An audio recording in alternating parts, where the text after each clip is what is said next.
اعوذ باللہ من الشیطان الرجیم، بسم اللہ الرحمن الرحیم، الحمد للہ رب العالمین والصلاۃ والسلام علی سید المرسلین وخاتم النبیین، اما بعد۔ صحیح مسلم۔ باپ رسول اللہ صلی اللہ علیہ وسلم کا دعا کرنا اپنی امت کے لیے اور رونا ان کے حال پر شفقت سے۔ حدیث نمبر 499، اردو ترجمہ عبداللہ بن عمر بن عاص رضی اللہ عنہ سے روایت ہے کہ رسول اللہ صلی اللہ علیہ وسلم نے یہ آیت پڑھی جس میں حضرت ابراہیم علیہ السلام کا قول ہے، اے رب، انہوں نے بہکایا یعنی بتوں نے بہت لوگوں کو، سو جو کوئی میری راہ پر چلا وہ تو میرا ہے، اور جس نے میرا کہا نہ مانا سو تو بخشنے والا مہربان ہے۔ اور یہ آیت جس میں حضرت عیسیٰ علیہ السلام کا قول ہے کہ اگر تو ان کو عذاب کرے تو وہ تیرے بندے ہیں، اور جو تو ان کو بخش دے تو تو مالک ہے، حکمت والا۔ پھر اپنے دونوں ہاتھ اٹھائے اور کہا، اے پروردگار، میری امت، اور رونے لگے۔ اللہ تعالیٰ نے فرمایا، اے جبرائیل، تم یعنی محمد صلی اللہ علیہ وسلم کے پاس جاؤ، اے جبرائیل تم محمد صلی اللہ علیہ وسلم کے پاس جاؤ، اور رب تیرا خوب جانتا ہے، لیکن تم جا کر ان سے پوچھو وہ کیوں روتے ہیں۔ جبرائیل علیہ السلام آپ کے پاس آئے اور پوچھا، آپ کیوں روتے ہیں؟ آپ نے سب حال بیان کیا۔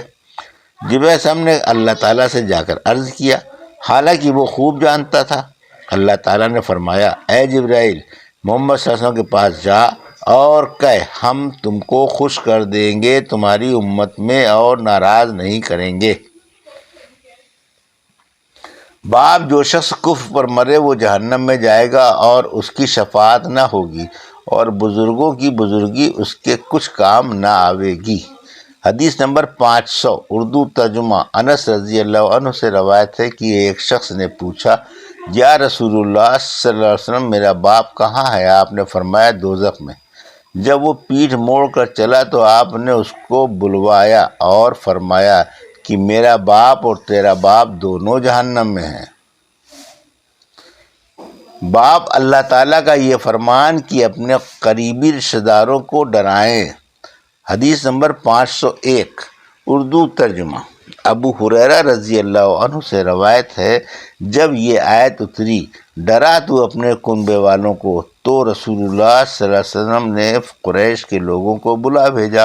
وہ سب اکٹھے ہوئے، آپ نے عام سب کو ڈرایا، پھر خاص کیا اور فرمایا، اے کعب بن لوئی کے بیٹو، چھڑواؤ اپنے تئیں جہنم سے، اے مرح بن کعب کے بیٹو، چھڑواؤ اپنے تئیں جہنم سے، اے عبد شمس کے بیٹو، چھڑواؤ اپنے تئیں جہنم سے، اے ہاشم کے بیٹو، چھڑواؤ اپنے تئیں جہنم سے، اے عبد المطلب کے بیٹو، چھڑواؤ اپنے تئیں جہنم سے، اے فاطمہ، چھڑواؤ اپنے تئیں جہنم سے، اس لیے کہ میں خدا کے سامنے کچھ اختیار نہیں رکھتا، یعنی اگر وہ عذاب کرنا چاہے تو میں بچا نہیں سکتا، البتہ تم جو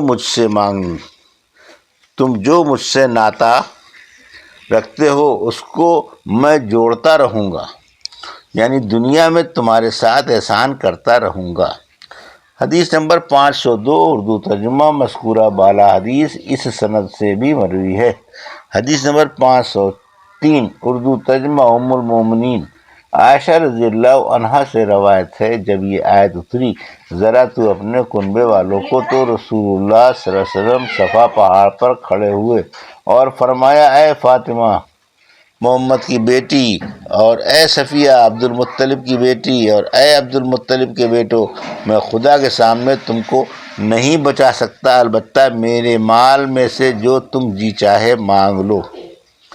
حدیث نمبر 504، اردو ترجمہ ابو ہریرہ رضی اللہ عنہ سے روایت ہے کہ رسول اللہ صلی اللہ علیہ وسلم پر جب یہ آیت اتری، ڈرا تو اپنے نزدیک کے ناطے والوں کو، تو آپ نے فرمایا، اے قریش کے لوگو، تم اپنی جانوں کو اللہ سے مول لو نیک اعمال کے بدلے، میں اللہ کے سامنے تمہارے کچھ کام نہیں آ سکتا، اے عبد المطلب کے بیٹو، میں تمہارے کچھ کام نہیں آ سکتا اللہ کے سامنے، اے عباس بیٹے عبد المطلب کے، میں تیرے کچھ کام نہیں آ سکتا اللہ کے سامنے، اے صفیہ پھوپھی رسول اللہ صلی اللہ علیہ وسلم کی، میں تمہارے کچھ کام نہیں آ سکتا اللہ کے سامنے، اے فاطمہ بیٹی محمد صلی اللہ علیہ وسلم کی، تو میرے مال میں سے جو چاہے مانگ لے، پر خدا کے سامنے میں تیرے کچھ کام نہیں آ سکتا۔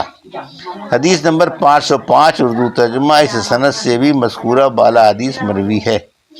حدیث نمبر 506 اردو ترجمہ، قبیصہ بن مخارق اور زہیر بن عمرو سے روایت ہے، دونوں نے کہا جب یہ آیت اتری، ڈرا تو اپنے نزدیک ناطے والوں کو، تو رسول اللہ صلی اللہ علیہ وسلم پہاڑ کے ایک پتھر پر گئے اور سب سے اونچے پتھر پر کھڑے ہوئے، پھر آواز دی، اے عبد مناف کے بیٹو، میں ڈرانے والا ہوں۔ میری مثال اور تمہاری مثال ایسی ہے جیسے ایک شخص نے دشمن کو دیکھا، پھر وہ چلا اپنے اہل کو بچانے کو، اور ڈرا کہیں دشمن اس سے پہلے نہ پہنچ جائے، تو لگا پکارنے، یا صباحا۔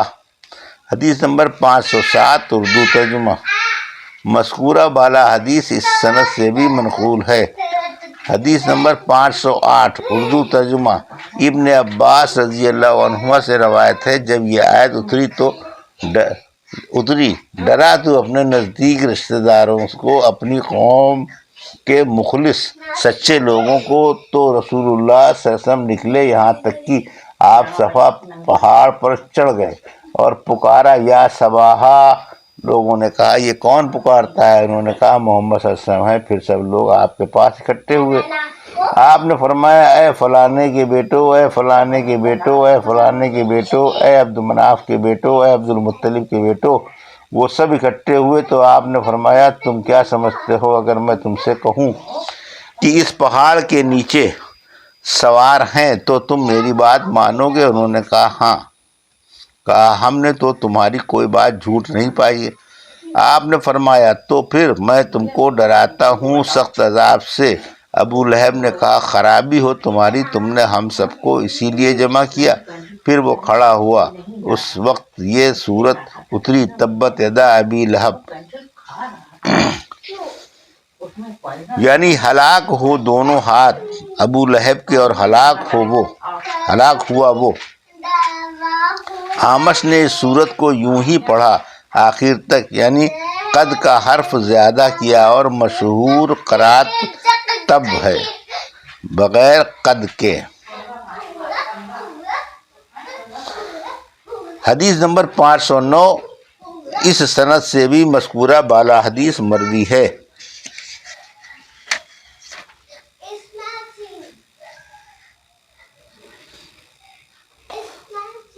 باب رسول اللہ صلی اللہ علیہ وسلم کی سفارش کی وجہ سے ابو طالب کے عذاب میں تخفیف ہونے کا بیان۔ حدیث نمبر 510 حضرت عباس رضی اللہ عنہ نے کہا، رسول اللہ صلی اللہ علیہ وسلم، کیا آپ نے ابو طالب کو بھی کچھ فائدہ پہنچایا؟ وہ آپ کی حفاظت کرتے تھے اور آپ کے واسطے غصے ہوتے تھے، یعنی جو کوئی آپ کو ستاتا تو اس پر غصے ہوتے۔ رسول اللہ صلی اللہ علیہ وسلم نے فرمایا، ہاں، وہ جہنم کے اوپر کے درجے میں ہیں، اور اگر میں نہ ہوتا، یعنی میں ان کے لیے دعا نہ کرتا، تو وہ جہنم کے نیچے کے درجے میں ہوتے جہاں عذاب بہت سخت ہے۔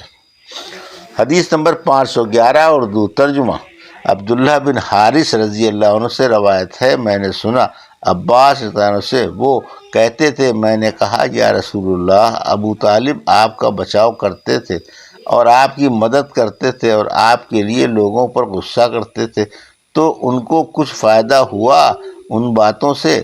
آپ نے فرمایا، ہاں، میں نے ان کو سخت انگار میں پایا تو میں نکال لایا ان کو ہلکی آگ میں۔ حدیث نمبر 512 اردو ترجمہ، مذکورہ بالا حدیث اس سند کے سے بھی مروی ہے۔ حدیث نمبر 513 اردو ترجمہ، ابو سعید خدری رضی اللہ عنہ سے روایت ہے کہ رسول اللہ صلی اللہ علیہ وسلم کے پاس آپ کے چچا ابو طالب کا ذکر ہوا۔ آپ نے فرمایا، شاید ان کو فائدہ ہو میری شفاعت سے قیامت کے دن، اور وہ ہلکی آگ میں رکھے جاویں جو ان کے ٹخنوں تک ہو، لیکن بھیجا پکتا رہے۔ اس سے معاذ اللہ جہنم کی آگ کیسی سخت ہوگی۔ یہ تھی صحیح مسلم کی حدیث نمبر